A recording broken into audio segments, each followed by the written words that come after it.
Thanks for that. The and ended up being the overlap between the two circles that make up the Venn diagram.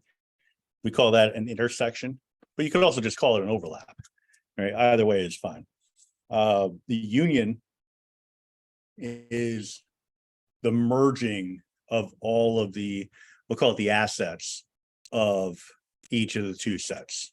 All right, that was the idea that if, let's say, two people got married, you have the money that you had before you got married, both individuals, and then the money that you may earn as a couple, right? Or you could think about it as property that you had coming into the marriage, person one, person two, and then maybe you buy a house together. So that'd be the overlap, right? So that was my little analogy there. It wasn't, it's not the most mathematical one, but it's, hopefully it gets the point across. Not the tilde we use to represent not. I neglected to mention this last time, but you will see sometimes I'll say or a with a little power of C afterwards.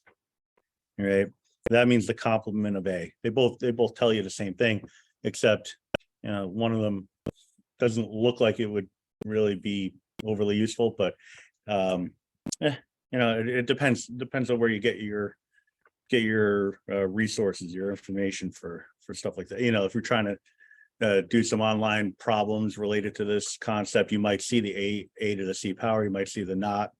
They have actually like 5 or 6 different ways of representing the not. All right, so we'll just kind of focus on 2 so it doesn't become too overwhelming. I don't want it to be too crazy in terms of the notation, but there is some notation that we're just going to have to familiarize ourselves with when it comes to probability. Right, so we'll keep it to a minimum, but we will use some notation, because as much as we want to connect to the real world, we want to be able to simplify things as much as possible. Like if I say the probability that we're looking for all the even numbers that could come up when you roll a die, it's like, okay, instead of that I might say probability of just evens, just kind of streamline it a little bit. All right, I'm going to take you through a few examples here, and I'm going to use the same technique that I did last time, where I create the diagram, 2 separate diagrams, and then merge them together to see what comes of it. All right, so I'm going to take this and bring it. I've had trouble copy and pasting across pages here for some reason, so okay, it actually worked this time. It's a miracle. All right, so I'm just going to blank this out. Oops, too blanky. All right, I'm going to take this. I'm going to put an A in here, a B in here. You don't have to draw this because I'll call it animate it, but that's playing fast and loose with the definition of animate. All right. There are plenty of animations that you can do online, but when I would do this before the days of the iPad, whatever technology, back when we had like Commodore computers, and really best you could do is fill out a form. We would use the plastic transparencies, and I would print out the blank Venn diagrams, and I have students use markers and then just overlap the 2. So this is really trying to accomplish the same thing, just without having to get those resources. All right, so in the case of A, all right, just looking at A, that would be all of the outcomes belonging to set A. All right, so that would be everything in this circle.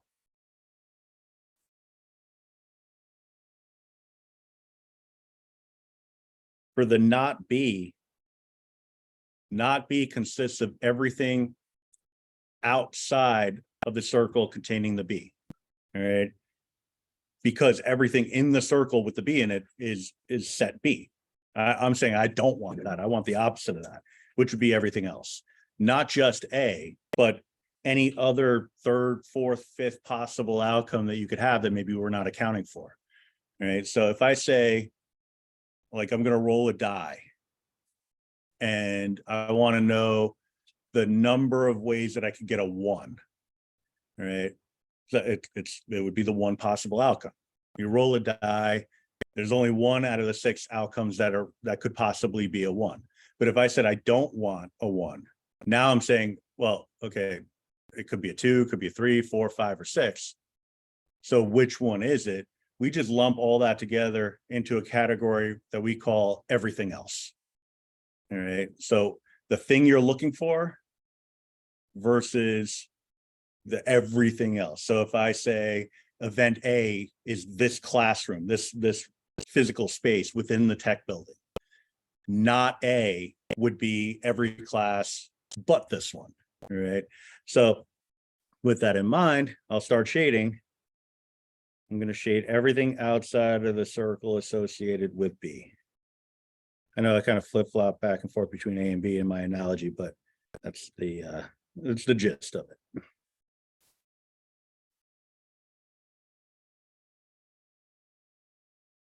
All right, so this is not B. All right, everything outside of the set of B. Just want to make sure I saved the copy. All right. So what I'm going to do here is merge these 2 sets together. The union, and so that is a basic fact, the union represents not what they have in common, but the conglomeration of all possible outcomes associated with A and not B. All right, so in lay terms, that just means anything that has any shading involved in it whatsoever. All right, so what I look at here is, all right, well, the only part that's not shaded is that little the little white part of that space element here. Okay, so I would shade this so that everything except for that little white piece there is got some shading. It doesn't matter what color you do it either. Right. So you could actually work with this as a final answer. All right. So I could do that. I just chuck it right over here. But you could also say, okay, well, I kind of reasoned it out, because I sort of look at it like, all right, I'm in your position. I don't have a stylus, iPad, or even if I did, I don't want to use it for this. So what do? I'll do a rough sketch of the first set of outcomes, a rough sketch for the second set of outcomes, and then just use that to help me visualize where my final set of outcomes would live. All right. So in this case, and again, like I said, it really doesn't matter what color you use. So I'll get a little boring here. Too late. And just use gray. This what you call it, this app. Yeah, that's what it's called. This app is great, but one thing that it hasn't quite figured out yet is coloring. Like if I merge shading for red and blue, it doesn't give purple or violet or whatever the color is supposed to be. I didn't do so well in studio art back in 9th grade, so I just kind of make up terms. But yeah, this is our answer here.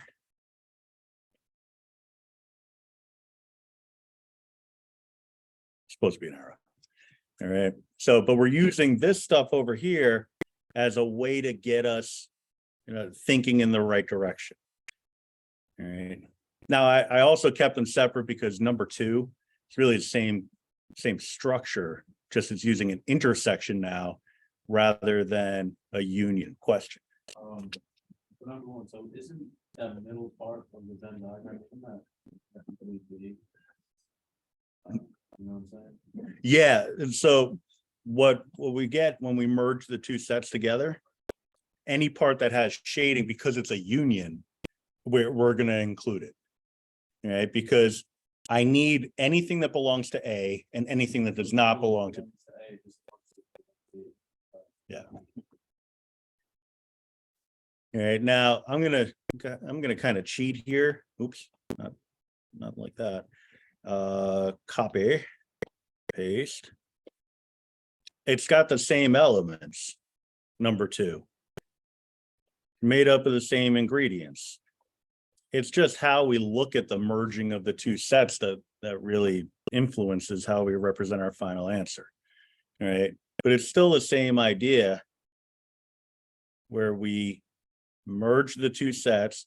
Now, the yellow and the blue, that's kind of blue, I guess. I mean, it's more blue on my screen, but okay, so just pretend that that's blue. Yellow and blue make green, right? So that's the thing I was kind of hoping for when it comes to using the highlighters and stuff. Because if the whole primary color, merging them together, get secondary, all that stuff, if that worked properly, this would like pop off the screen a little bit more. But really anything that's double shaded, right? So if it's shaded as part of the first set, all right, this one, and shaded as part of this set, what I'm looking for is which parts of the Venn diagram would be shaded twice. And so that would be the set that's just inside of A, but not the overlap. All right. So it gives you an idea of what you should be shading as a final answer. But again, like when it comes to doing this on your own, maybe you have a couple of colors, ink, pencil, graphite, like to distinguish between the two different sets very easily is not always the most straightforward thing. I have gone the route of shading both parts, putting them together and holding it up to the light. Like that sometimes works, but that's only if you can't kind of parse it on your own. Yeah. Me personally, most of the time I need some sort of visual because I could probably think it through, but not as quickly as I would be able to if I just drew it out. And it's like, all right, let me just sketch this out real quick rather than staring at the wall for 10 minutes trying to reason it out. All right. So it's the part of A that's not overlap. All right. I can leave this together, I guess. So I'll use my gray. So it's this part here. Forgive the whole not staying within the lines business because kind of made it work. But this would be my answer.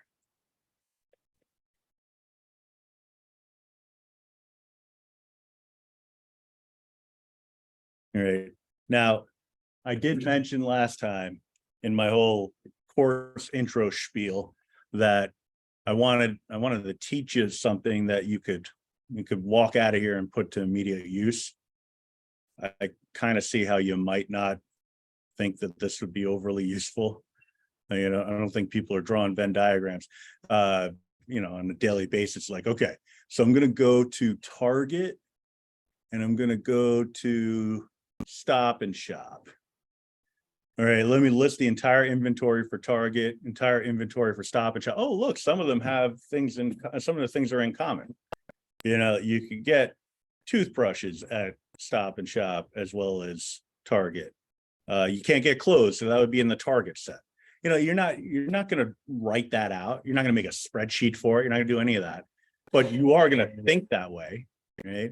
So when you're thinking about, okay, I have to go out to the store and I need to get some chopped meat, butter, eggs, and a hooded sweatshirt. You start thinking about, okay, well, where could I go to get that sort of thing? Like not Stop and Shop exclusively, maybe not Target exclusively, although they do have food now. So now the next two, numbers 3 and 4, very useful in terms of probability, because what we're looking at, it's known as De Morgan's laws. It's the idea that if you have a conjunction or a disjunction and you negate it, then all parts of it get negated. All right. So this union here, that's a disjunction. So we call it a union. We call it a disjunction. I'm going to write that below.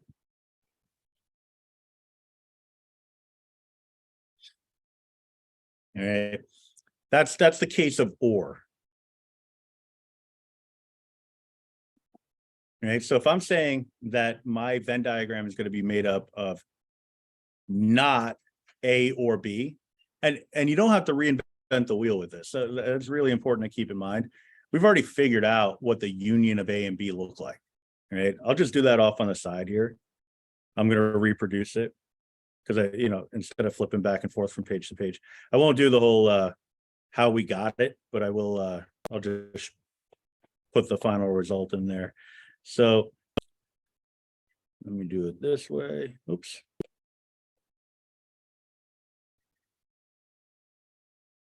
I'll use gray. So this is my union of A and B.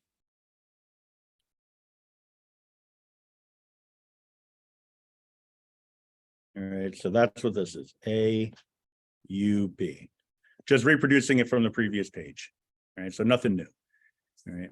Well, I gotta be fair. Some of you weren't here last time, so maybe it is new. All right. With that in mind, I'll talk to the new folks a little bit later about certain things that I do. But one thing I wanted to mention is that I'm recording everything. I'm going to post it, and it'll be available online. So if you ever miss a class, you don't want to miss too many of them. But if you miss a class, you could always get the lesson from YouTube. All right. So I'll have it posted. That's one of the reasons why, and this is also new for some folks, that I ask you to subscribe to my YouTube channel and give you a little bonus credit for it. All right. So this way you get the notifications, it comes through, you're like, oh yeah, that's good. I missed last night, so at least I can have a look. All right. Now, not A union B would be just essentially shading the null region here. Null region that's a term that I probably don't need to use, but it's basically the area that's not shaded. We call that the null region or the null space, right? Because nothing there, right? But in this context, I want to actually account for the null space for my A union B, like my first go around with this. That becomes the sample space, which we'll get to that terminology a little bit more as we go. But this would be my answer. All right. So everything that wasn't shaded now becomes shaded. Everything that was shaded is no longer shaded. Right. So it's the reverse. All right. We look at everything that's contained within the rectangle as I'll just call it the universe. It's the set of all possible outcomes that could exist based off whatever experiment you're talking about. All right. Now, this is all out of context. And aside from my hand waving and saying things like stuff at Target, stuff at Stop and Shop, like that aside, we're going to have to use this for probability. So if you think about like a deck of cards, if I say, give me the number of ways that you could get a 2 or a jack, and you'd list out all the different ways. And then I say, okay, give me all the ways that you could get not that. And you're like, oh, okay, well, so the 3s, the 4s, the 5s, 6, 7, all the way up to the ace, just excluding the jacks. Right. So you got to start thinking about, before too long anyway, what's a simpler set of outcomes? If I'm looking at it like, how many aces are in a deck? How many cards are not aces? Right. So I'd look at it like, okay, well, I could count the aces and subtract that from the total number of cards. That'll give me everything else. Or I could say, well, how many 2s are there? How many 3s? How many 4s? And just start counting them up as we go. One method is a lot simpler than the other. All right. But then we have the not A intersection. All right. So this is, and I'll zoom out again in a sec, but I need to zoom into right, and you probably need me to see it anyway. To zoom in, I should say. So intersection. All right. This is a conjunction.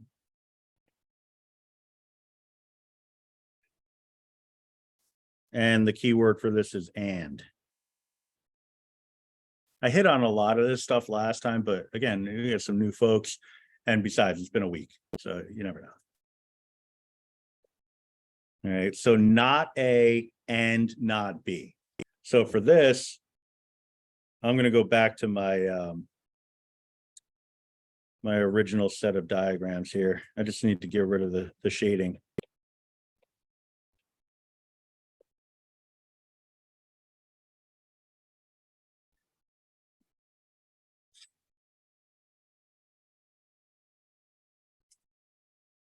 All right, so I have my two sets here. Again, you don't have to draw, you just want the final outcome, but not A.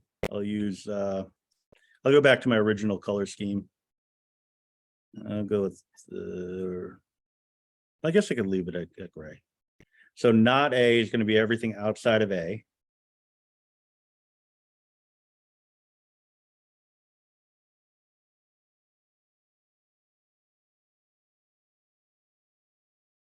All right, so that's my not A. Not B is going to be everything outside of B, which I know I've already done somewhere, but I'm just going to do it again. Everything outside of B.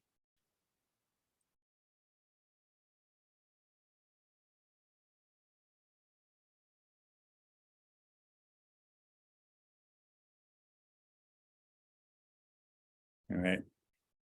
So outside of A, outside of B. And again, if you're outside the circles, but still within the rectangle, those are the other possibilities that could exist, like event C, event D, E, F, G, whatever else is floating out there that we haven't considered. All right. Now, if I merge them and look for any overlap,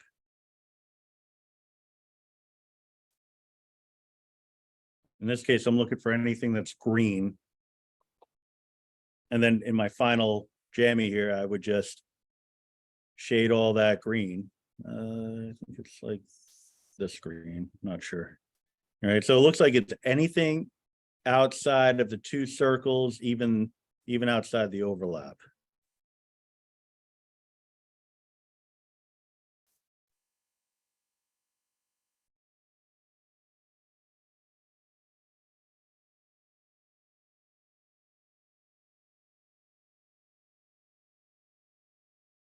All right, so that would be the set of outcomes. All right, so this would be my answer.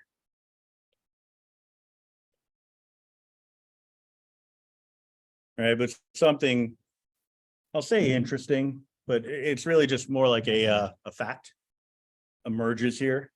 If I look at my two answers, the two Venn diagrams that represent my answers, they're the same. Yeah, I made one yellow, I made the other green. But what that tells me is that we have, they call them identities, things that we know to be true in all cases. But for us, we'll just say it's a rule. And that is not A union B. That's going to be equal to not A intersect not B.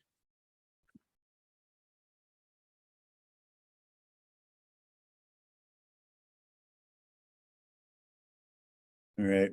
Now, in terms of everyday language, coming up with something meaningful is a little on the trickier side. But I can use something very simple. Like if I let A be the event that I am wearing shoes, and I'm going to just bring it in. Let A be I am wearing shoes.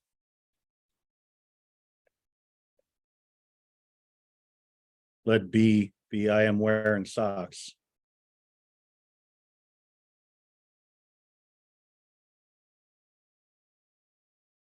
In the case of and, the only way that would be true is if I am in fact wearing both shoes and socks, or it's true if I either have socks or shoes on. All right. If I'm only wearing socks, coming from home to here without shoes, that like I'm just asking for trouble. But the other way around would be okay if I'm wearing shoes but not socks. All right. But in this context, the first sentence would translate to I am not wearing shoes or socks. So this one would be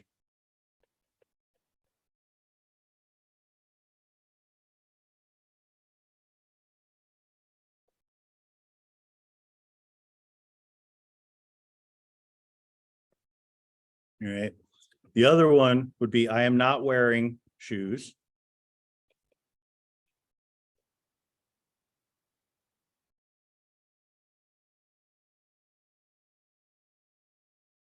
and I am not wearing socks.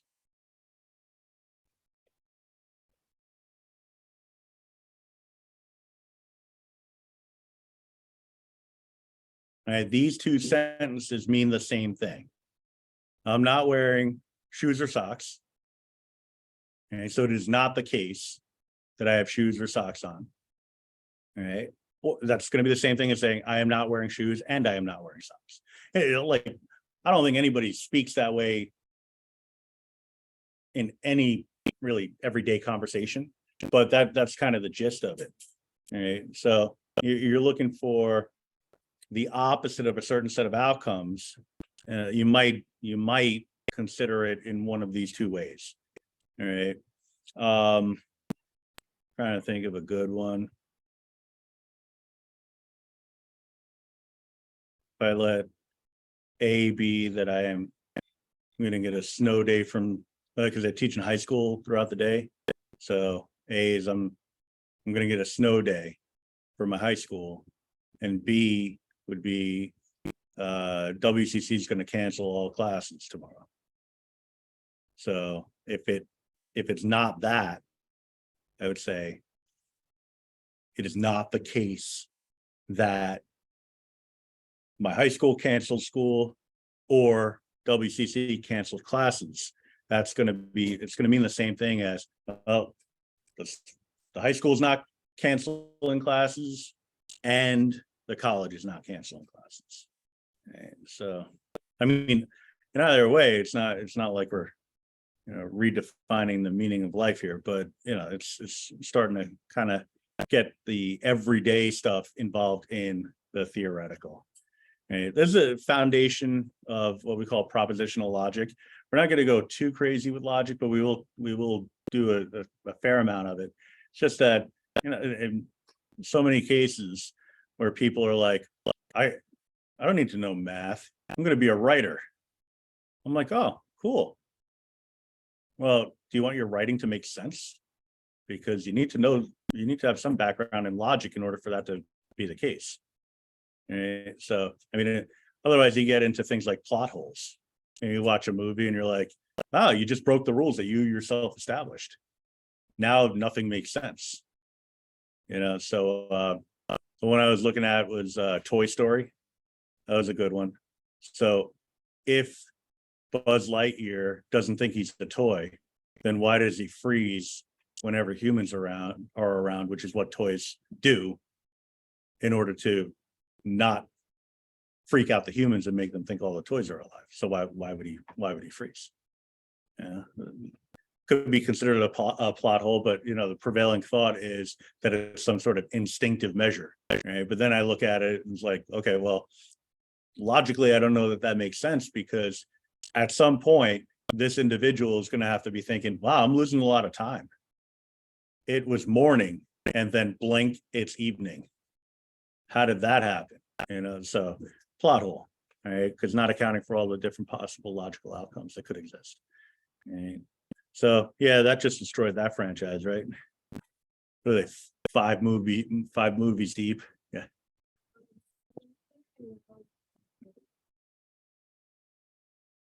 That not symbol. Okay, so if you have a not in the event, you're shading outside. If the not isn't there, you shade inside. For which one? For two. We shaded the outside, we shaded inside for A.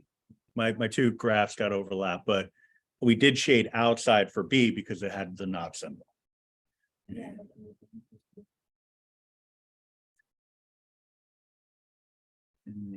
Oh, you're talking about it in the gray. Oh, okay.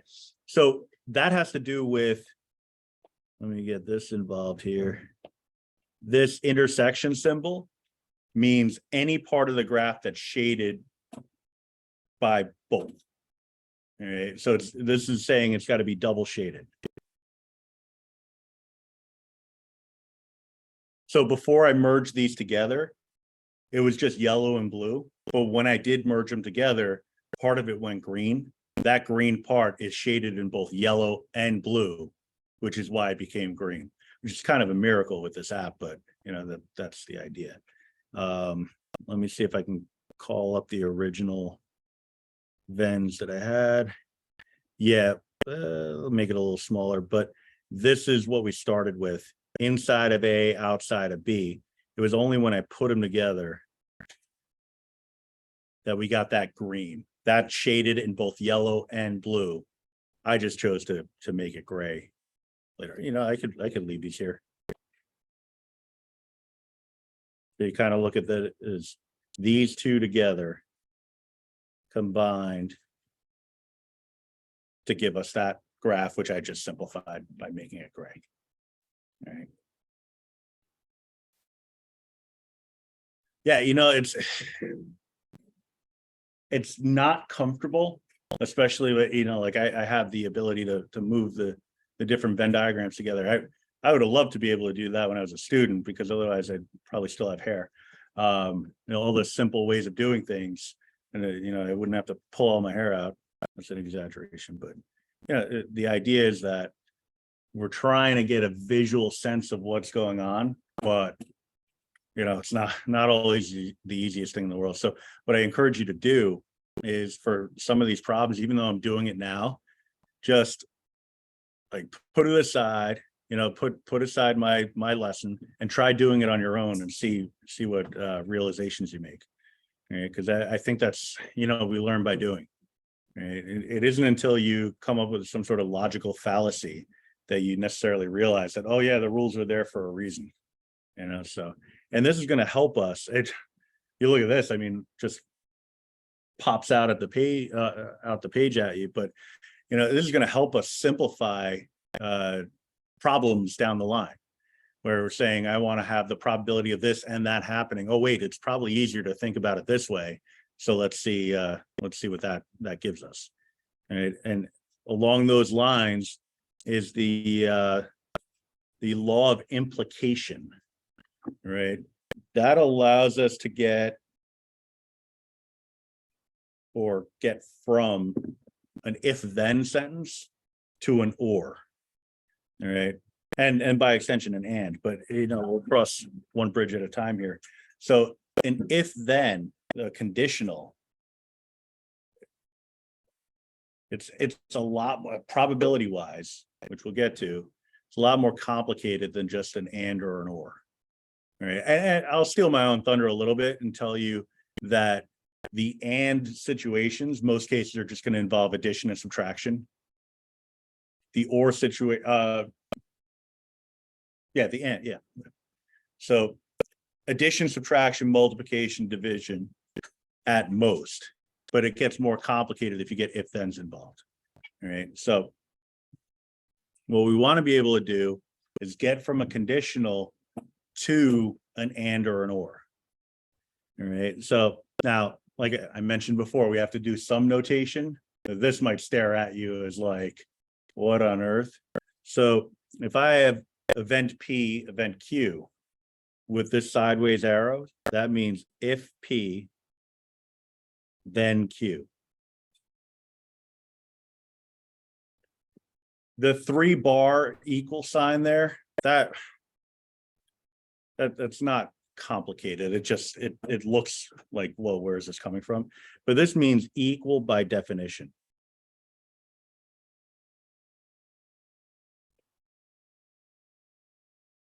And when I say something's equal by definition, I'm basically saying it's a rule.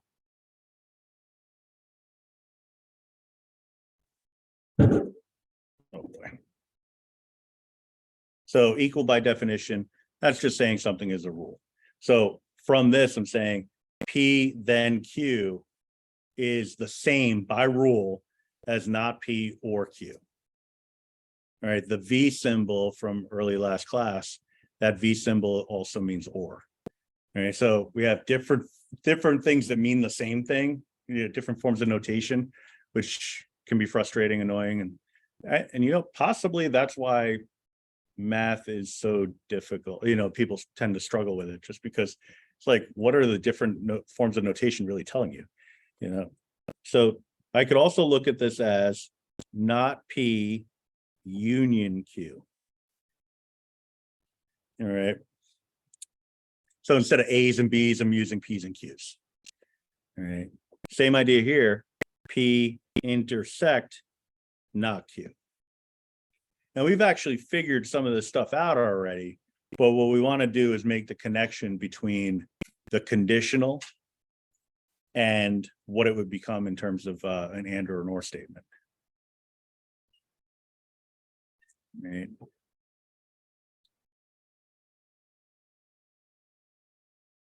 So A, then B, that sideways arrow, I could write that as A, I'm sorry, not A.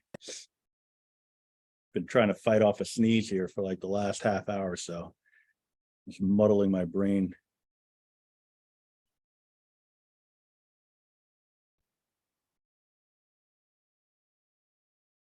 You know, because unfortunately sneezing and coughing isn't socially acceptable anymore.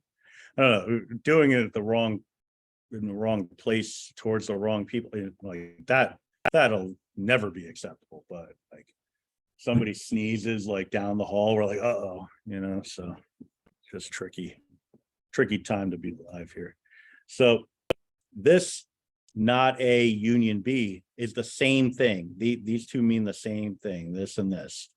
All right, I could put the double equal sign in there. I'm sorry, the triple equal sign, but I don't think that's necessary. All right, so if I do my diagram again, all right, I got my not A. I really just got to keep a blank pair of these instead of deleting stuff every time. Although, no, I was going to say maybe I can get away with using that one. Let me copy these in. All right, so not A. And again, if you're struggling with the whole like, what do I shade, what don't I shade, then, you know, just take another look at this. I'm saying I have not A, so that's everything outside of A. So I'm going to shade that in yellow. Doesn't matter what color you shade, just shade. All right, some people like to use cross hatching. Again, studio art didn't do so well, so hopefully I just used that term correctly. I'm thinking about something like this, and then going back the other way. If you want to double shade, hopefully that's cross hatching. Otherwise, I don't know. I know it is. All right. I know that this was stippling, I think. Yeah, I remember like two things from studio art back in 1992. All right, so I haven't completely lost my faculties, which is nice. All right, so that was my set of not A. And again, just to be clear, that A sideways arrow B becomes by rule the not A union B. Right. And so then I'll throw in the B here.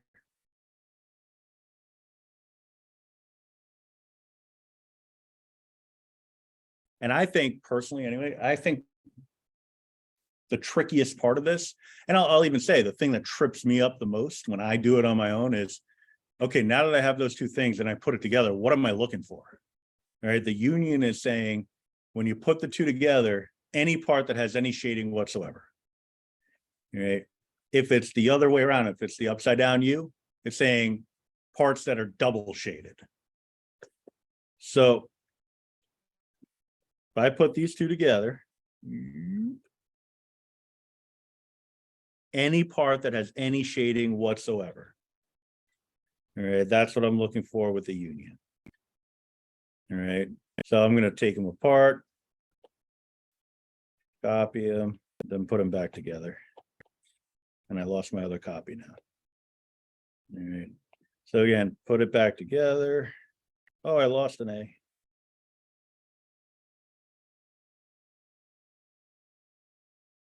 All right, so this is the merging of the two graphs.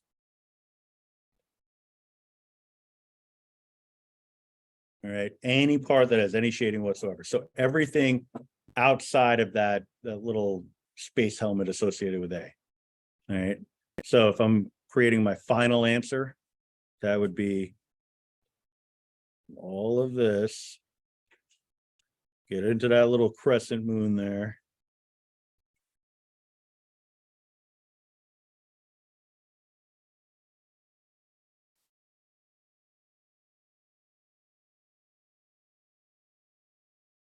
All right, so this would be my answer.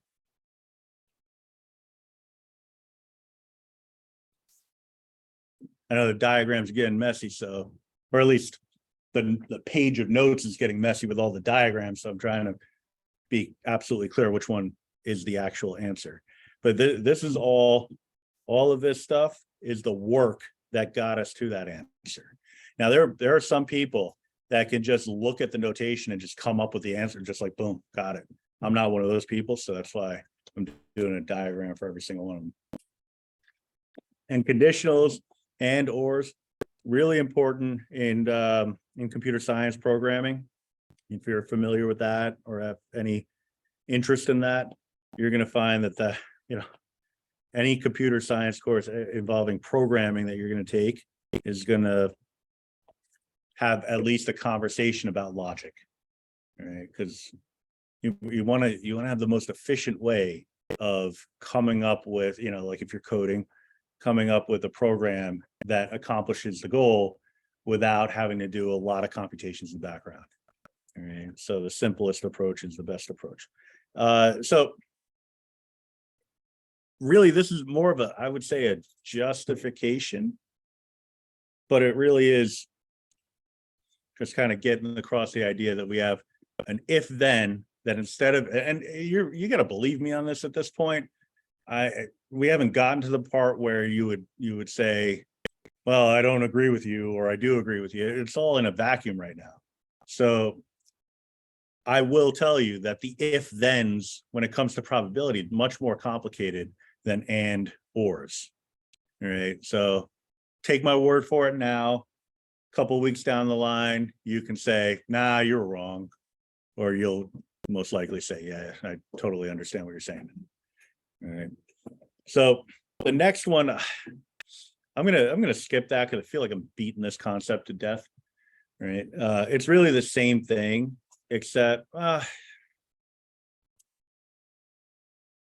won't skip it.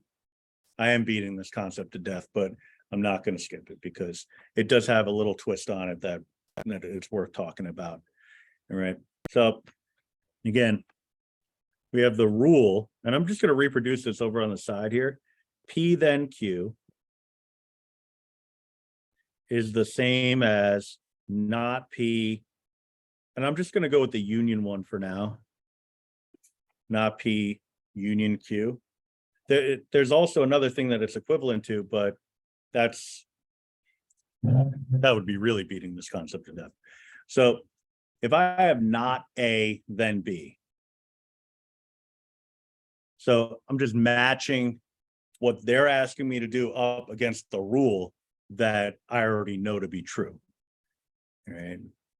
So instead of saying not P, I'm sorry, P then Q, I'm going to say not A, then B.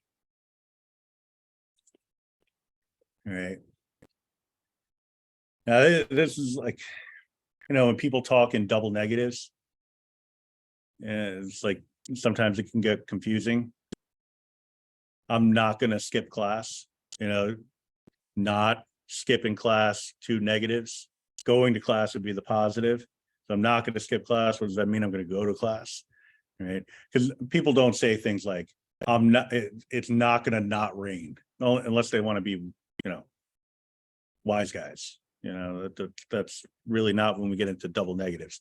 But like in math, even simpler math, if you have two negatives, they become a positive, right? If I have -2, which is usually like a -2, that becomes a +2. And it's the same idea here. If I'm establishing that these two things are equivalent, what I'm saying is the P is equal to the not A. I'm going to go with this color here. P is equal to the not A. So I'll just kind of jot that off on the side. So I'll say P is equal to not A. And Q is equal to B. That part is easy enough. All right. But here, I already have a negative built into it. So I have the not, but now I need to replace the P with what it really is. All right. So that P is going to become itself not A. Now I have a double negative, not A. The Q is just going to become a B. Because if I'm stacking these up against each other, I have a Q, I have a B. There's no disagreement there. Q and B are equivalent to one another if I'm following this form. All right, so that part's okay. But what this tells me is that this is going to be equal to A union B. All right. Now, this is where some prior knowledge can kind of get you going in the right direction, because we've already figured out A union B twice, once on the previous page and once on this page. All right. So if I know that not A then B is equivalent to A union B, I can take my prior knowledge, go back to gray here, and come up with my answer. And this time, doing a little background work saved me from having to do any of the extra diagrams. All right. So being able to draw on that prior knowledge is pretty useful. This is a pretty intense looking sheet here, but like I mentioned before, the video, there will be a video posted of this lesson. I'm pretty sure I put sound on. Well, we'll find out. The video will be posted on YouTube, but I also post up this as a PDF. So that's available to you if you go. It's in Brightspace. It's not the easiest thing in the world, but once you get there and you grab the link, then you can just, you don't have to go into Brightspace anymore for it. You just kind of bookmark it or just save it somewhere. But yeah, so you'll have this color coded. Basically, you're going to have a duplicate of what I have here. All right. So it allows you to not have to sit through an entire lecture or try to skim through an entire lecture just to find one little bit of information that you need. Okay. So hopefully that'll be helpful. And I have some examples now. Now we get it, out of the frying pan.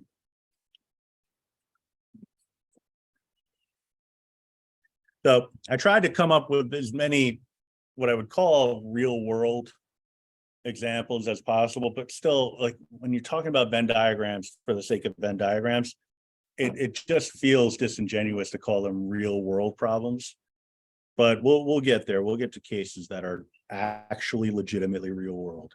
All right. But for now, it's just coming up with possible outcomes that you could have based off of a completed Venn diagram. Now, this is a numeric based Venn diagram and no shading. All right. Any form of overlap in a diagram like this applies only to the circles that are being overlapped. So for example, looking at this, I'm just going to hand draw in a couple of circles.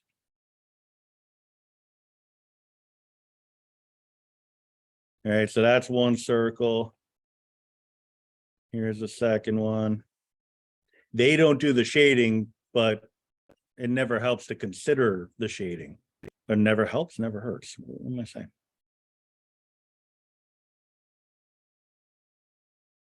All right, so this is what it would look like. Some parts are double shaded, some parts are triple shaded. All right, so if you look at, for example, I'm just going to grab this one here. That is in the circle for R. All right, it's in the circle for N. So that's an intersection. Overlap is intersection. So intersection with N, but it's not part of S. So this is and not S. All right, because it's in circle R, it's in circle N, but it's not in circle S. So things get a little bit kookier in that regard. But then you have something like this that's in the Venn diagram. It's all Venn diagram, but it's in the intersection or the overlap between all three circles. So this is R and N and S.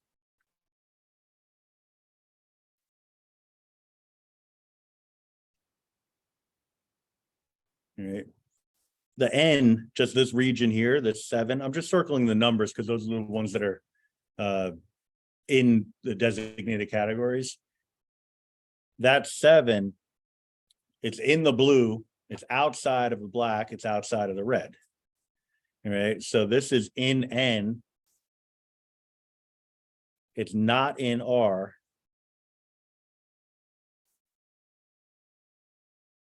And it's not in S. All right, so that first statement that I made there is establishing what circle it's in. The remaining ones are establishing what circles you're not in. All right. Now you're not going to have to label this up every single time, but it's worth doing it at least one time. All right. So and again, what N, R, and S mean, that we'll worry about that in a minute, but this is establishing what is relevant and what would not be relevant. All right. So for example, the 18, that's in both N and S, right? It's in that overlap. So I could say, well, it's in N and it's in S, but it's not in R. All right, we use the word but as kind of a qualifier for an and situation that you're excluding outcomes from. So, I mean, if you just think about it, it's like, under what circumstances would you use the word but, you know, aside from like a however kind of deal? You could say, I am wearing shoes and I'm wearing socks, but I'm not wearing a hat. Right? It's still in the same vein as and. All right, it's a qualifier for the and. The S here, oh, not the S, the 25, I should say. That one's only in the S. So it's in S, but it's not in the R. It's not in the N.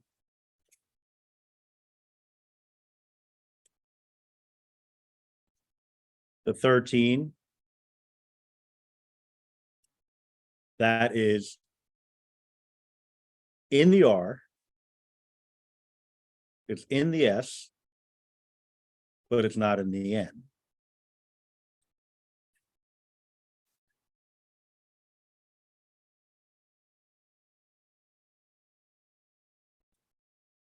The 3 is in the R, but it's not in the N or the S. All right, but we could say that this is the same as not being in the N and not being in the S. All right, but that's where that negation of a conjunction can be handy, because you could also write this, you could write it as, and actually any of the instances in which you have multiple nots, you could write this as R and not N or S. And they mean the same thing.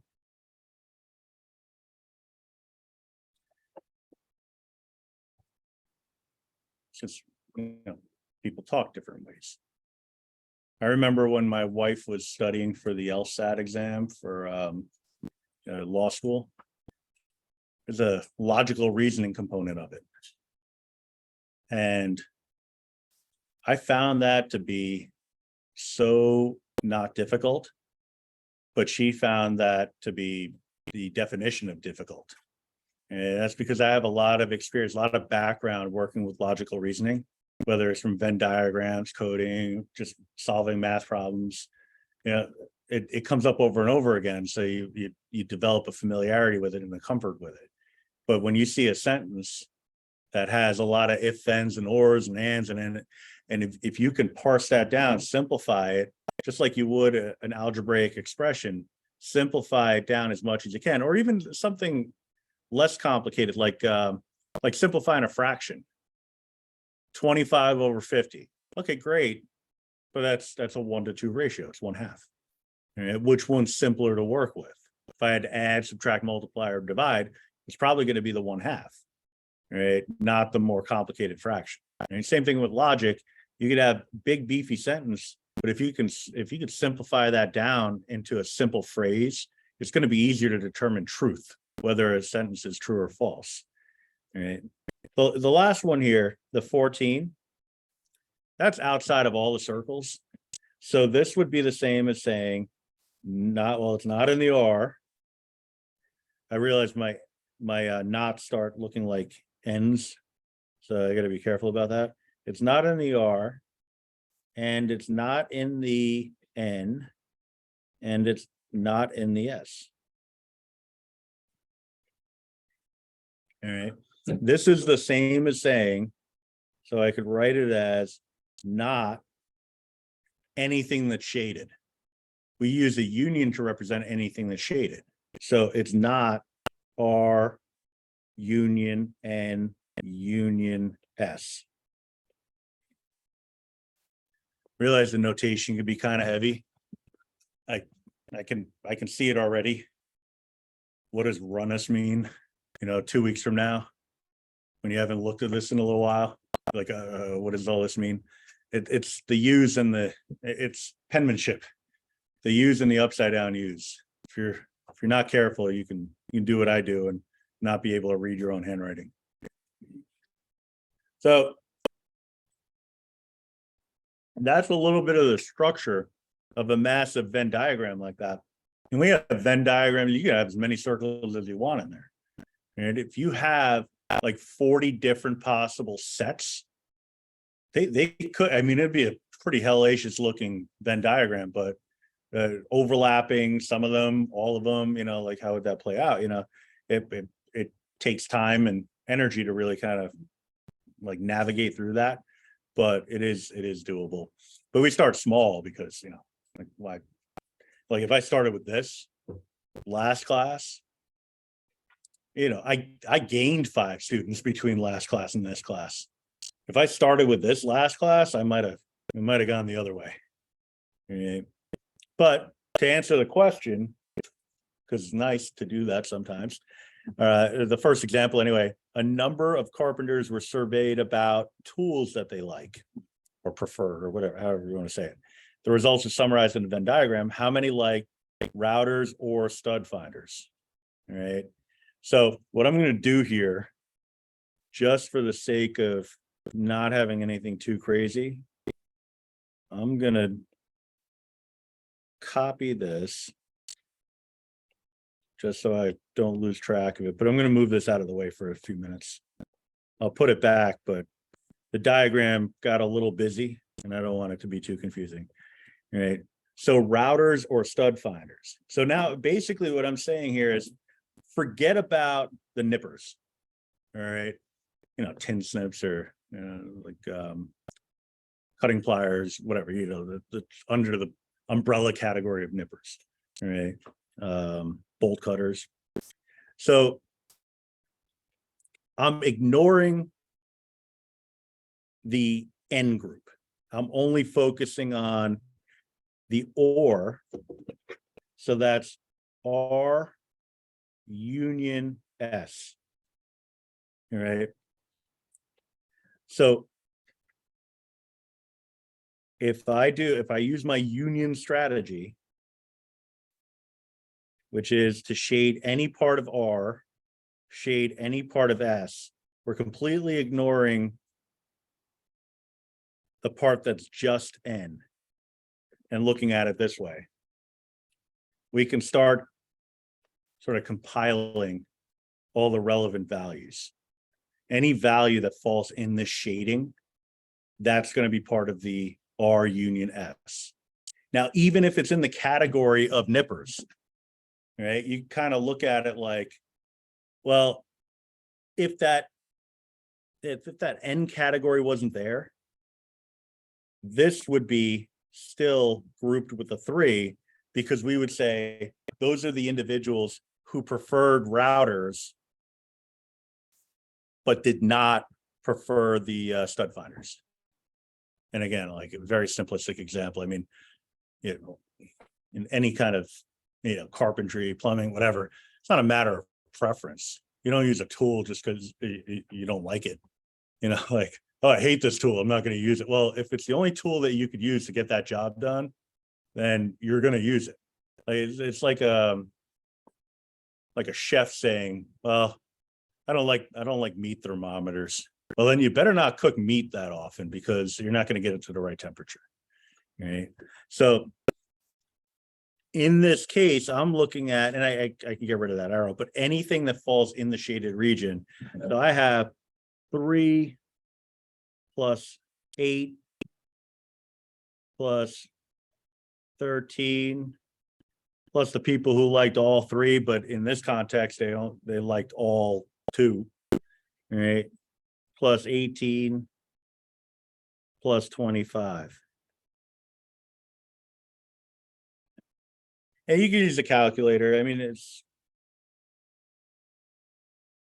you know, it's just simple addition. I mean, use your fingers if you want.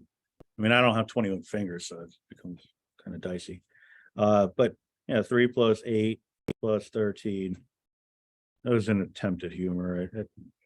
You know, early in the course, people are trying to get a handle on my personality, like because my facial expression never changes. 88. Ever. So it's like this. And it, like if I'm telling you something terrible, or if I'm telling you like that you know the happiest moment of my life just occurred, or if I'm just telling a joke, it just never changes. Find that it takes too much effort, so I don't bother with the face. Like I'll do vocal intonation. Yeah, I'll try to get my point across that way. Maybe a little hand waving, but this is just like, if it ain't broke, don't fix it. You know, like I don't want like any activating any muscles in my face that I normally don't activate, because then, you know, like I don't want to get a headache. You know, it's like your body's not used to certain things, so I'm not gonna bother. All right. So that was the routers or stud finders. All right. Routers and stud finders, but not nippers. All right. So R intersect S intersect not N. And I'm going to do a little screenshot of this one because I don't want to lose it, but I still want to be able to use my my labeled diagram. Copy, paste. I'll just make it like super tiny. All right, so this is part, I'll just label it here, part A. So now I can just wipe this out and go after it from scratch. Now, again, we have this whole well-labeled diagram. Well, I'll call it well-labeled, but it's just labeled. So now this looks like a giant, like, alien of some kind. So we could look at it like that and see if I have R and S and not N anywhere. You know, I labeled it up before. It just so happens we have that. By being able to convert it to the proper notation, I'm able to pick that up pretty quickly. All right, so I have the R and S and not N right here. That corresponds to 13.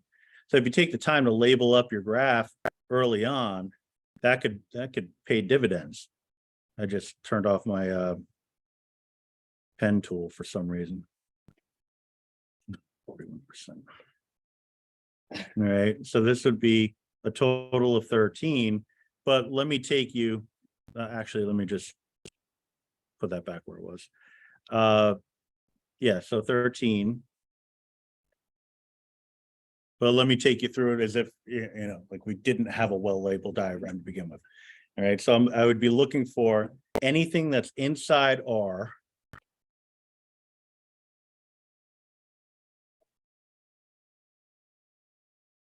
inside S. Sorry, I gotta do that again because it didn't take. So here's inside R, inside S, but not inside N. Right? So you're like, well, we already shaded it. What do I do? I mean, you just cross it out. Anything that's inside N would be eliminated. So that would be this one, and this one. All right. I also it needs to be in the overlap. So I didn't really have to cross out the ones in yellow, the ones in blue. I was only really considering the ones that were in green to begin with, because an and gives us the overlap, not all the shading, just the double shaded.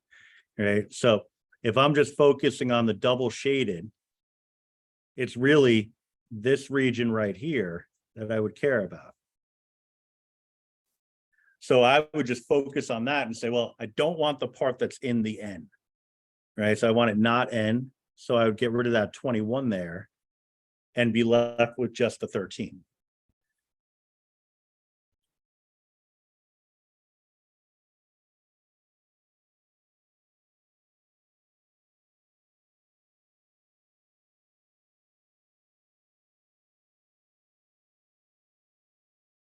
Right, so that would be how we would come up with part B.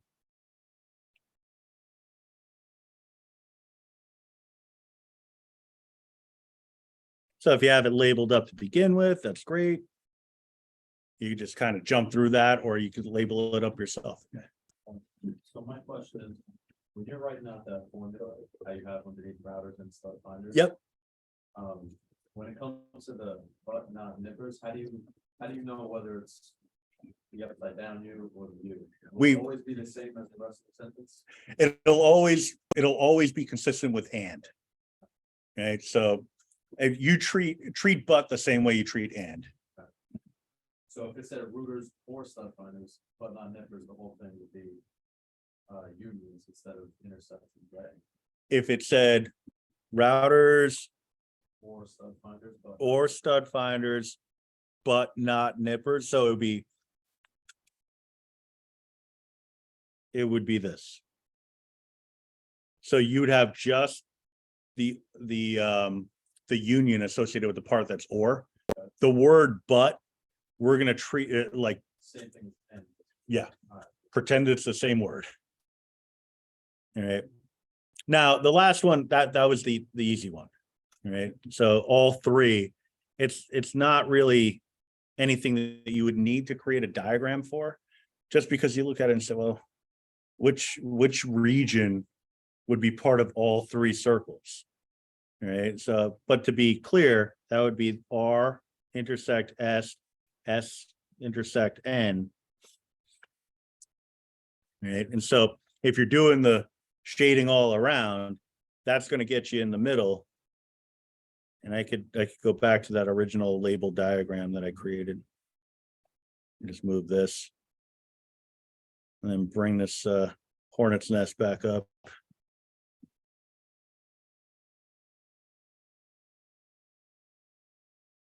And then put this over here.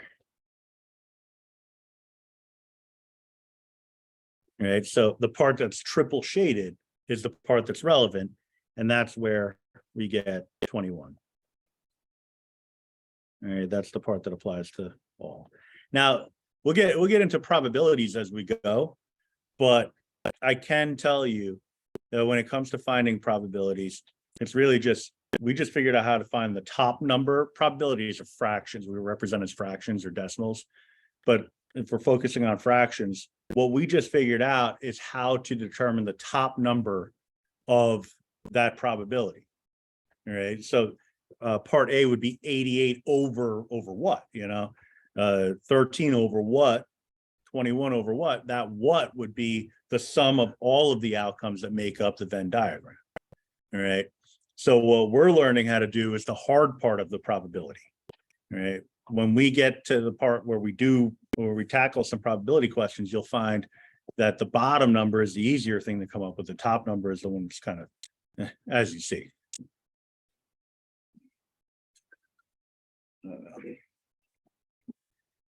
But then they're not quite so nice. They give us the words and stuff, but they don't give us a diagram to work off of, right? So, but they do give us some context, right? And the context can kind of help you figure things out, because I mean, it's really just the two categories: the white patent leather shoes or the plaid trousers. There isn't a third category here, so it's a little bit nicer. Right. So when I'm coming up with my Venn diagram here, which I gave absolutely not enough room to do. Sorry about that, but I'll just draw just like a freehand one here. And tuck it right in. And it does the auto shading, so I have to get rid of that. Let me turn the shading off actually. It's under this one, I think, fill color. So get a circle. Defining your variables becomes pretty helpful. It's not always necessary. Like if you have event A, event B, that doesn't really tell you much. But if I have event W and event P, you're probably going to figure out that W represents the white patent leather shoes, and the P represents the plaid part, you know, or you can say T for trousers. Right. So as you can see, this is a pretty archaic question. You know, it's the danger of when you first start teaching, you grab a problem from whatever textbook that existed in that era. For me, it was like the year 2000. And then you put it in your notes and you realize that gets outdated fairly quickly. I mean, plaid trousers, I haven't seen those outside of a Scottish golf course. So anyway, I'm going to define my variable here. This I'm going to call W. And this one I'm going to call T. All right, so I'm going to make a circle for W and a circle for T. Anything that's in the circle for W would apply to just the W. Anything that's inside the circle for T, same deal. It's the overlap that we care about. And that 20 part of it is pretty useful. All right, so I personally like to start with the overlap. I mean, it could be a matter of like preference, but I think it's a good place to start, because both is, you know, when we say something is both what? Both this and that. There's an implied and in there somewhere. All right. So that's going to be my overlap. I know that there are 20 individuals that wear both. All right. 24 individuals wear white patent leather shoes. It doesn't say that they only wear white patent leather shoes. So I have to assume that the overlap is accounting for some of that. All right. So in 20, I'm just going to put 4. I'm sorry, in 20. Geez, words. Sometimes I just say them and I hope they're right. That's a me problem. In the W, it should just be 4. Right. And that's because there are 24 white patent leather shoe wearers, but we have to take away the 20 who wear both.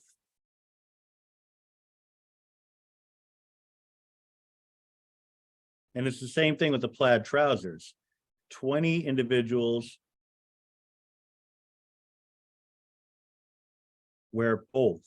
So when I'm looking at the 28 individuals, yeah, if I account for the both, that's accounting for individuals who wear, like I said, both the shoes and the trousers, but within that set of 24 people, it has to account for people who wear both. All right. So it's kind of like a show of hands. How many people like the Giants? Show of hands. How many people like the New York Mets? And then, oh wait, you know what? How many people like both? You know, and so that I would take the both and subtract it from the number of people who raised their hand, or subtract it. Yes, I said it right. Subtract it from the people who raise their hand for Giants, subtract it from the people who raise their hand for Mets, because the both is double counting the people. So we have to be mindful that that's going to be removed from the set. So there are 8 individuals who wear trousers, but not white patent leather shoes. All right.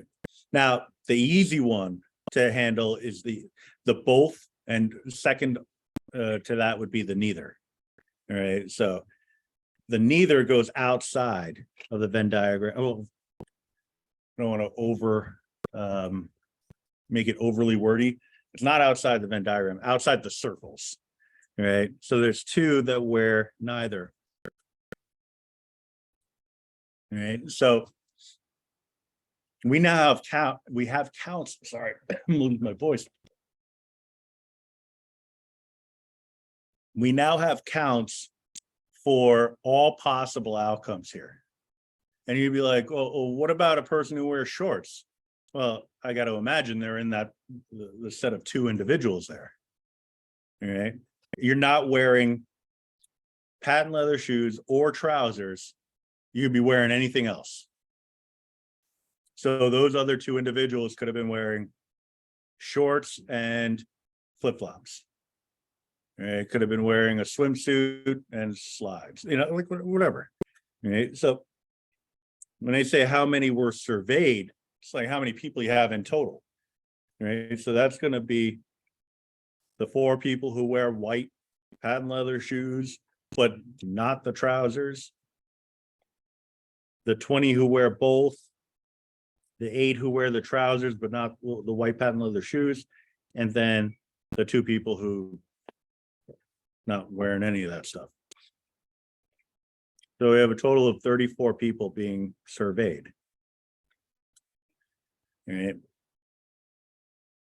And so, yeah, a little taste. I'm going to steal my own thunder, like I said before.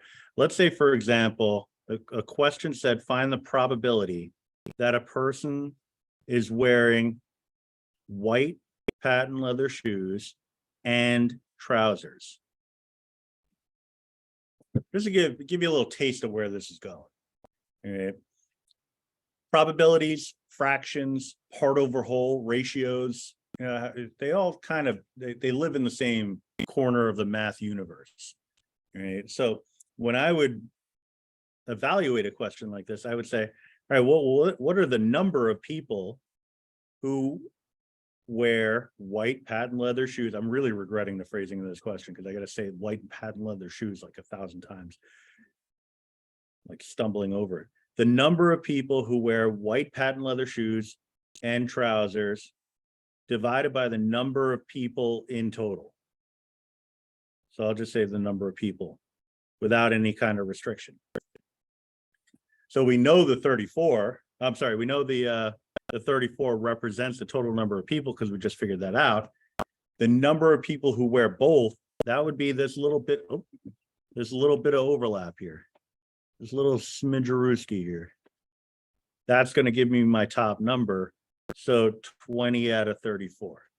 And so that would be my probability. You can get into percentages. You can say, well, what percent of that group? So I could say 20 divided by 34. So about 59%. Yeah, it's a side example, so we don't have to worry about like rounding or anything like that. But just to give you, like I said, a little taste of what this is all about. All right. Then how many wear plaid trousers but don't wear white patent leather shoes? All right. So that means that it's in the T circle and it's not in the W circle. And so that's why I did all those diagrams, the merging of the diagrams on the previous pages, just because I wanted you to kind of see it in action first. But once you get to a certain point, you start thinking about it and saying, okay, so I want to be in the T circle, but I want to be outside of the W circle. All right. So that would be all this. This is the part of the T circle that's also outside of the W circle. And so that gives us a total of 8 outcomes. And again, if you wanted the probability, you just say 8 over 34. And that gives you the probability that you're going to, out of the 34 people selected at random, come up with a person who were wearing, it just doesn't feel right when I say this, but are wearing trousers and not patent leather shoes, white patent leather shoes. Right. So, and again, just to be clear, if they're not wearing the plaid trousers, they could still be wearing other type of trousers. They're wearing pants. Let's just put it that way. You know, they're not like indecently exposed. Right. So, yeah. Anyway, so let me pause everything here for a sec. I'm gonna go resume. Thank you. So, fundamentals of logic. All right, so this goes back to the P's and Q's with the V and the upside down V, the conjunction disjunction. So we learn about truth tables. What this gives us is a set of circumstances where a sentence would be true, right, or false, depending on the nature of things. Right. So in some cases, there's more than one way to have a true sentence. In other cases, there's only one way to have a true sentence. Right. So again, this is just kind of rehashing some of the notation, but also kind of taking it the next step. So the first one is the not. When you have a sentence or a simple statement, it's really defined as anything where you can determine the truth value. Right. So, I mean, I've been going with the shoes and socks, you know, like very simple sentence. I am wearing shoes. It's either true or false. I'm not going to be partially wearing shoes, although I guess you could make a case for that. And like, I don't have it quite on, or maybe I only have one shoe on, the other one not, you know, but we look at things as being either yes or no, true or false. It's either raining or it's not raining. We don't take into account, if it's not raining, we don't take into account what other forms of precipitation it might be. It's just simply raining or not raining, right? Simple sentences. Right? But what happens when you take those simple sentences and put them together? Now you're establishing more complexity, and the truth of those combined sentences could get a little bit more complicated to figure out. Right? But something like a simple statement either being true or false, if I tell you that it's raining outside and you look outside, no, it's not, false. Yes, it is, true. But if I say that it's not raining outside, then the truth values reverse.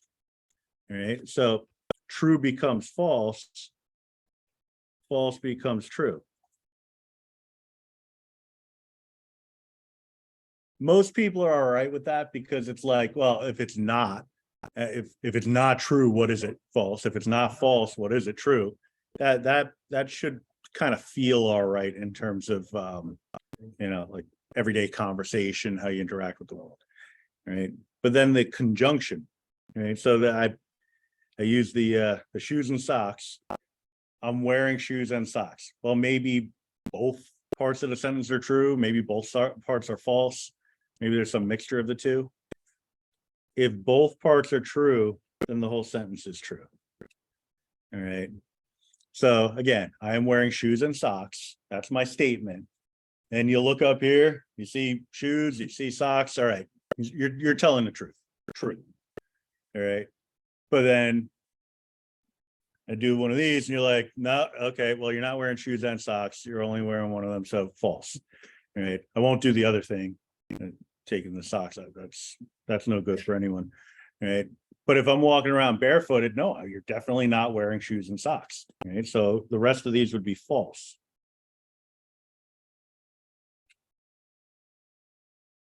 So we come up with a rule, and I talked about this on the first page, but it was, well, one, it was last week, and two, it's kind of just in passing, but now we're formally addressing it.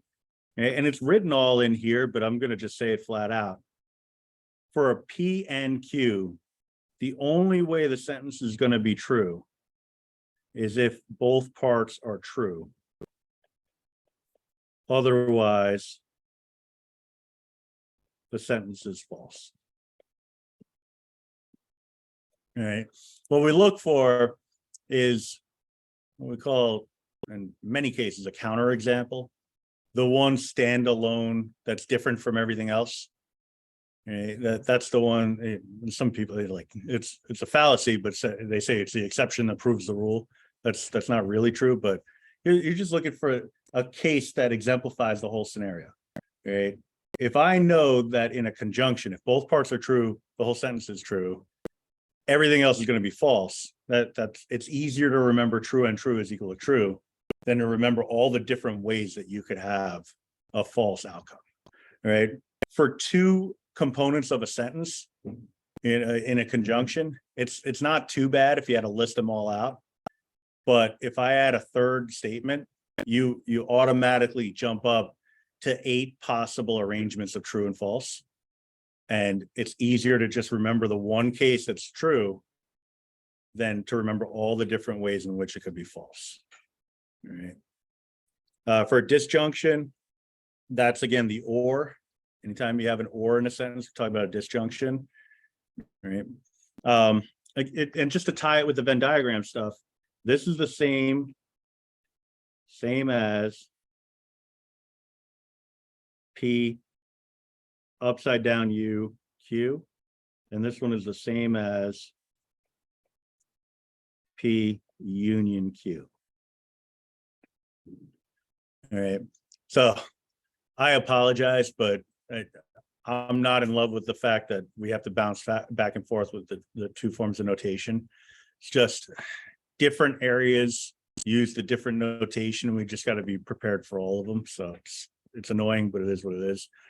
So in the case of the disjunction, the only way an or sentence is going to be false is if both parts are false. Otherwise, it's going to be true. All right. So the array here would be T, T, T, F.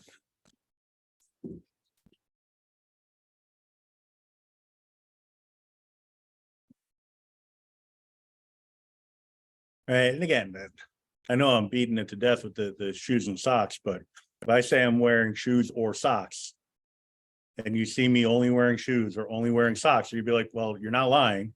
The one gray area is when I'm wearing shoes and socks at the same time. And you're like, well, you made it seem like it was a choice. When you see the word or, this is kind of in math, we got to fight this battle. The word or, we don't look at that the same way we would in everyday conversation. It doesn't really connect that way. So the word or it's not a choice. It's not one or the other. Right? If either of those conditions are satisfied, then the sentence is true. All right. So and if both of them are satisfied, then it's even truer. It's the truest that it could be. All right. The implication is probably the more complicated. Well, it's definitely the more complicated of them. We even talked about this on the bottom of the second page. Well, the one where I showed you the rule of changing the conditional into an or, and that's because this one doesn't really feel right, but this is the array of possible truth outcomes. If both parts of an if then are true, then the whole thing's true. If both parts are false, then it's true for some reason. I'll explain why in a minute. There really is a reason, it just doesn't feel right. If the first part is false and the second part is true, then the whole thing is true. The only time it's not going to give a true result is if the first part is true and the second part is false. So true, then false is equal to false, otherwise true.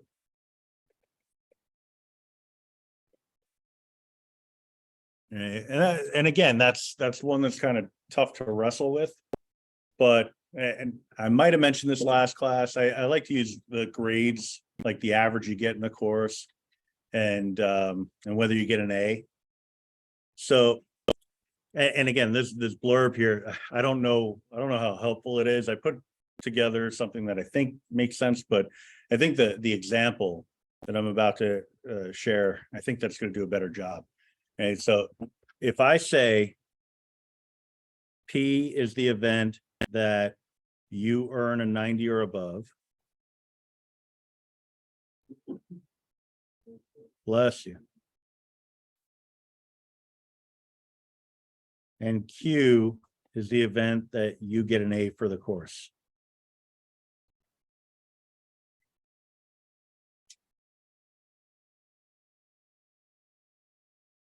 Right? If I say P then Q, what that means is if you earn a 90 or above, then you get an A for the course.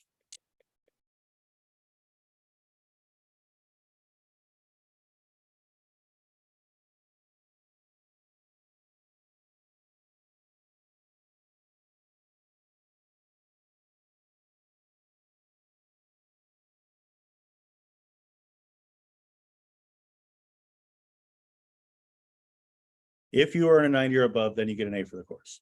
Right? That's a conditional, yeah, but I also look at that as a contract. Right?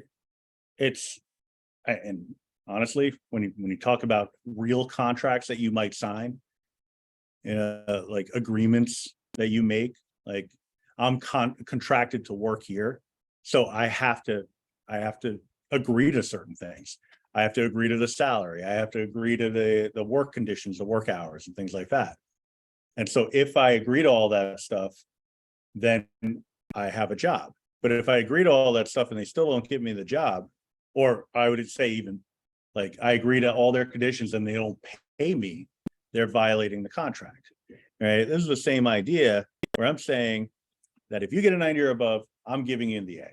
Right? So the first scenario is you got a 90, let's say you get a 95. Right?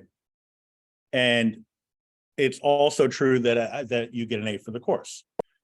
The second one is, let's say you got a 95, but I didn't give you the A. I just broke the contract. Right? So the agreement is false. Right? It has not been satisfied. I didn't uphold my end of the bargain. Right? That should make it feel a little bit better, but the remaining two still feel a little weird. But I'll tell you, if you look at it in the context of grades, it makes a lot more sense. If you earn an A, a 90 or above, then you get an A. Again, that's my initial conditional. And let's say you didn't get a 90 or above, you got an 85, but I still gave you an A.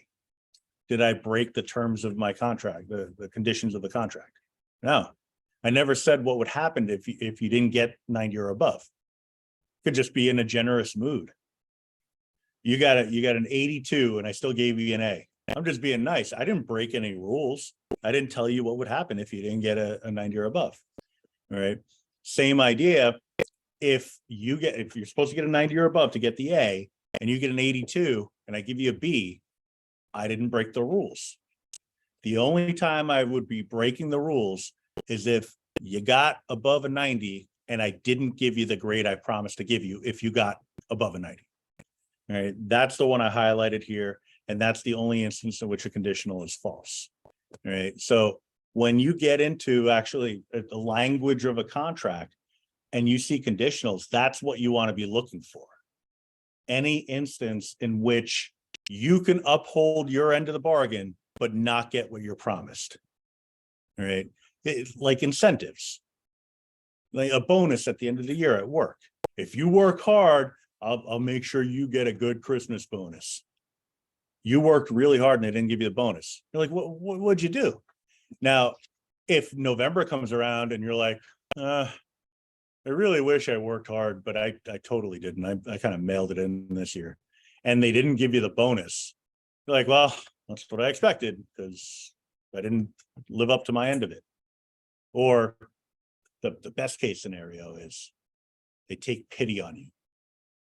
Yeah, come November, you're thinking, well, I haven't done half the amount of work I should be doing. Wait, you're going to give me the bonus anyway?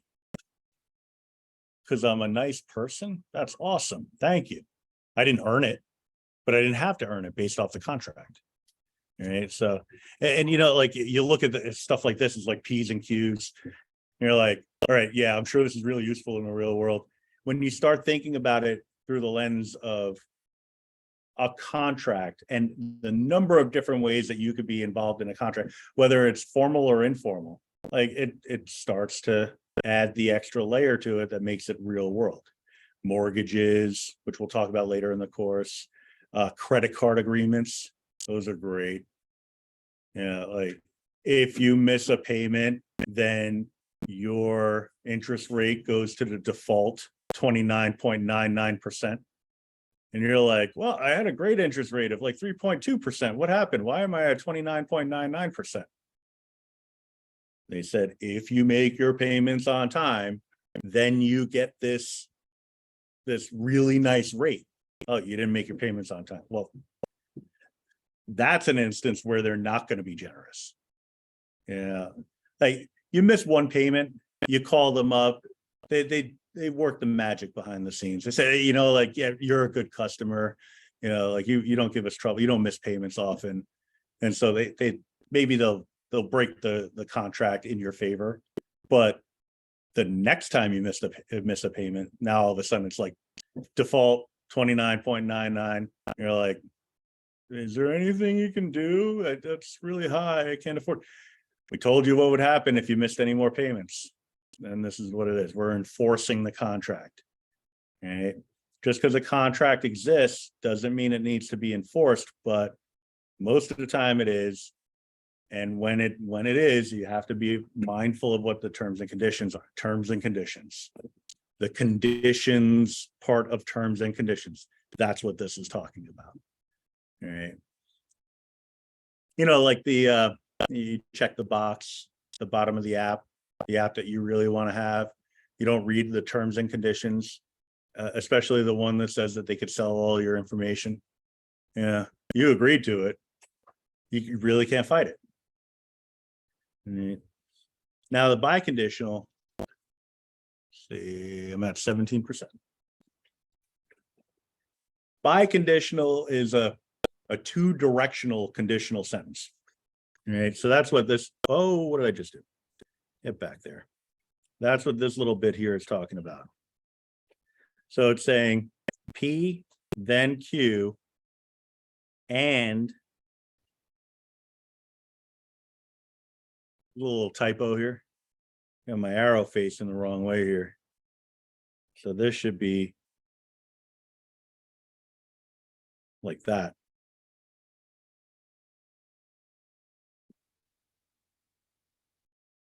Have I talked to you about typos yet? That sound familiar? What I do is every unit I offer a bonus for students who can find and submit typos.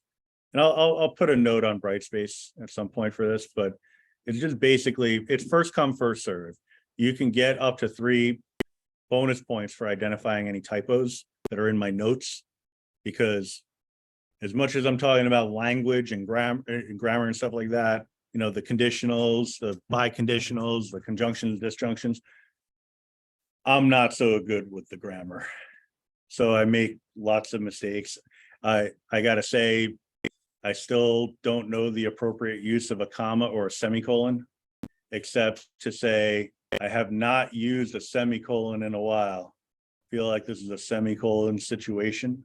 So I put it in, it's almost always wrong. Commas, I'm all right with if it's simple, like an if then. But like, I don't know, like if you're creating a list like this, that, and that, I've been guessing for a solid 30 years on whether that and gets a comma or not. And if there's any reason or a rhyme as to why it does or doesn't, I have no idea. All of that is my way of saying that if you find a mistake in my packets, you email that to me, send me an email with the mistake, because I need the timestamp, because it's first come, first serve. Like, for example, this one, you could send me an email saying number 5 on page, whatever this one is, page 5. All right, so the top of page 5 should be Q, then P. Now, if you're the first one that gets that in, you send me an email, I give you a bonus point. All right. The reason I want the email is so I can reply with a thumbs up if you get it. All right. So if you send a message through Brightspace, one, I'm never going to get it. I still like, there is a little message service on Brightspace that will send me a notification once every day at around 5 p.m. of all the messages that came in the last 24 hours. And most of them are outdated to the point where I can't do anything about it anymore. So I'll get, like, if you're sending me a message that you're going to be late for class and you send it through Brightspace, I won't find out till 5 p.m. the following evening. Much too late, right? So you send me an email, I got the timestamp, I can reply with a thumbs up, so I don't have to, stop what I'm doing and write like an essay. Oh, great job finding this type of, just thumbs up, And so I put it in my book. If you don't get the thumbs up, then you weren't the first one to submit, because unfortunately, it's not laziness.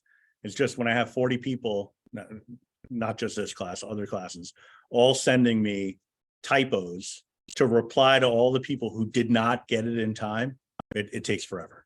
So thumbs up if you got it. If you don't get a thumbs up, you didn't get it.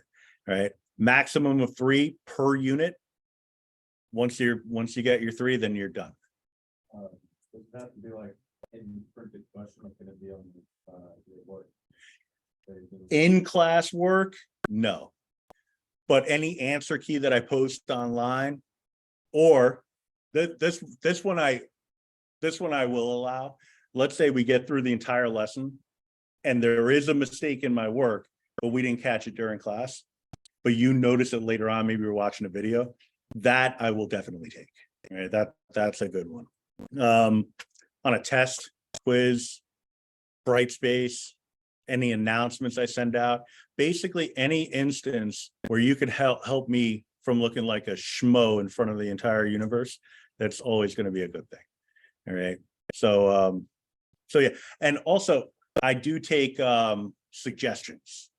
It's not technically a typo, but for example, if you were trying to do these diagrams here and you're like, I don't have enough room to do this, that's going to help me for next semester when I'm putting these notes together again, to say, okay, give a lot more room for these questions. All right. So anything like that, I find value in, and that's a good thing. If you're unsure, send it anyway. There's no harm. Just look for that thumbs up. All right. Brightspace has a hard time in the grade book. It has a hard time with bonus credit. So I keep it in a separate spreadsheet, which I know is going to be frustrating on your end. Like, how many bonus points do I have? If you're ever in doubt, just ask. All right. So yeah, in this case, we have P then Q and Q then P. What I'm going to do, and maybe this is a typo, I don't know. I'm going to make a table that contains the P then Q, which we already have from the previous page.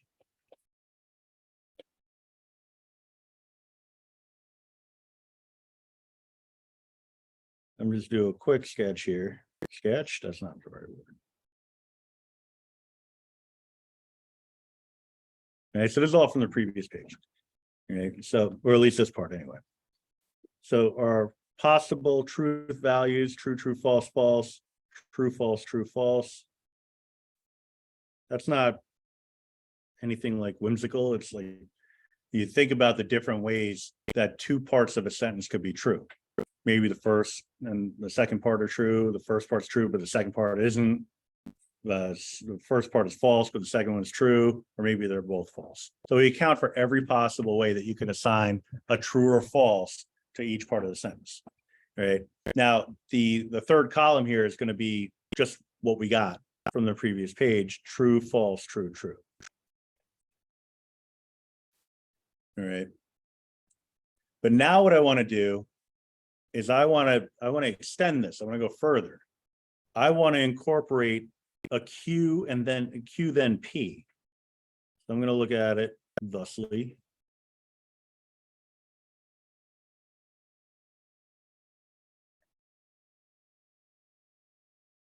All right. So Q then P, let me bring it in. I'm looking at these 2 columns still, but now I'm looking from the perspective of Q. So it's Q then P. That's going to give us this last column here. All right. So I kind of have to just pretend that this is my first column and this is my second column. If you want, you could rewrite it, just kind of off on the side here, make it Q here, P here. The values for Q are true, false, true, false. The values of P are true, true, false, false. And just look at this as kind of like side work and say, all right, well, what would I get if I had Q then P? Right. Same idea as before. The only instance in which it would be false is if you're not upholding your end of the contract. All right. So if I get a 90, then I get an A. You got a 95, I gave you the A. That's good. That's true.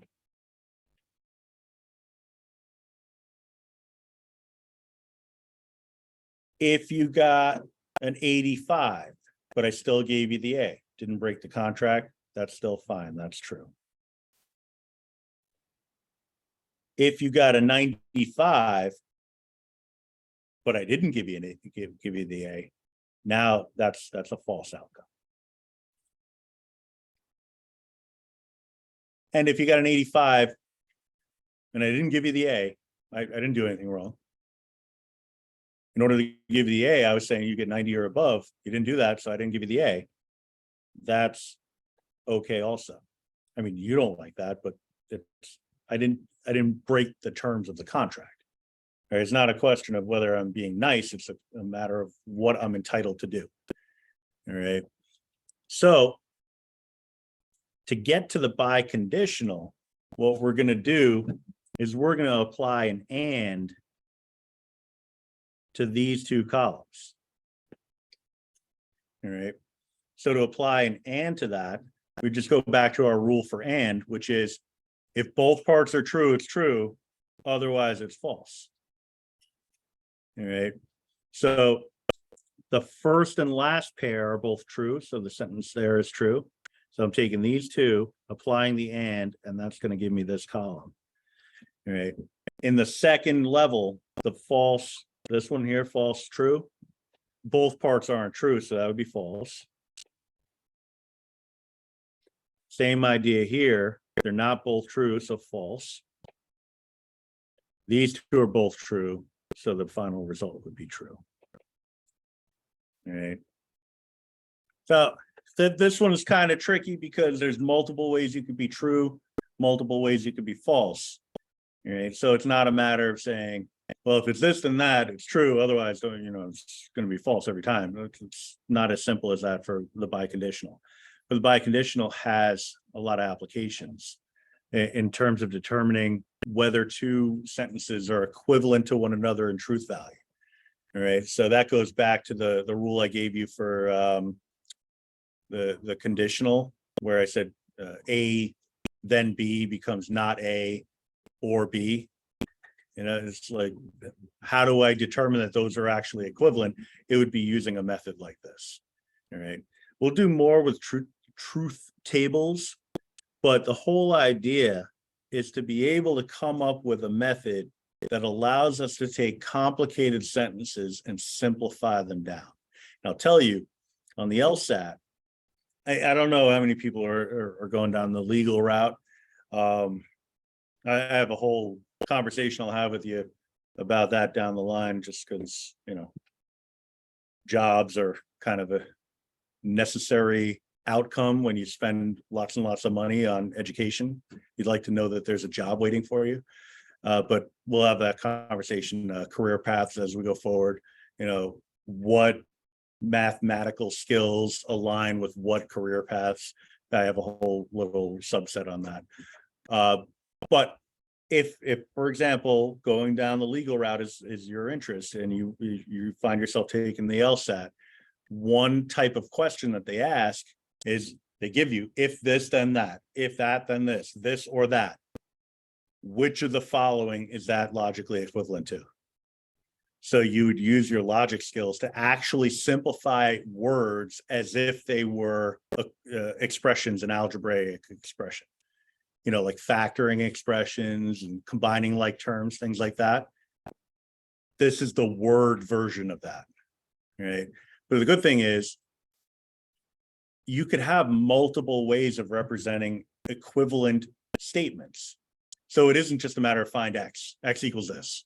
You know, we're just looking for a simpler way to get across the same idea. Instead of having 5 sentences, can we do it in one? All right. And can we do it in one sentence that doesn't have a lot of moving parts to it so that we can easily determine the truth value? All right. So I got my low battery warning here. I'm going to stop the recording.